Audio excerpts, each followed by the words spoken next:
আসসালামু আলাইকুম। আজকের ভিডিওতে আমি দেখাবো কিভাবে ফেসবুকের মধ্যে যে কোনো ছবি এইচডি আকারে পাঠাবেন। তো অনেক সময় আমাদের কিছু পাঠাতে গেলে কি এটা পাঠানোর পর এটা ফেটে যায়, অনেক সমস্যা হয়। তো আমরা কিভাবে এইচডি আকারে ছবিগুলো পাঠাবো, তো তার আগে বলবো যেন আমার চ্যানেলটি সাবস্ক্রাইব করুন, তাদেরকে সাবস্ক্রাইব করুন। তো চলুন শুরু করা যাক। তো আমরা চলে যাবো মেসেঞ্জারে। মেসেঞ্জারে আসার পর আমাদের এখানে আইডিটা শো করতেছে। আমরা যে কোনো একটা আইডির মধ্যে ক্লিক করব, যেহেতু আমরা ছবি পাঠাবো তার জন্য আমরা যে কোনো একটা আইডির মধ্যে আমরা চলে যাব। তো আমরা এখানে ক্লিক করব, আইডির যে কোনো একটা আইডিতে ক্লিক করব।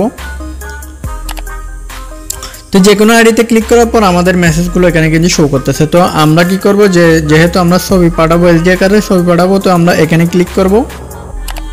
এখানে ক্লিক করার পর আমাদের ফাইলের সবকিছু এখানে শো করতেছে। আমরা যদি সবগুলো এইচডি আকারে পাঠাতে চাই তাহলে এখানে ক্লিক করব।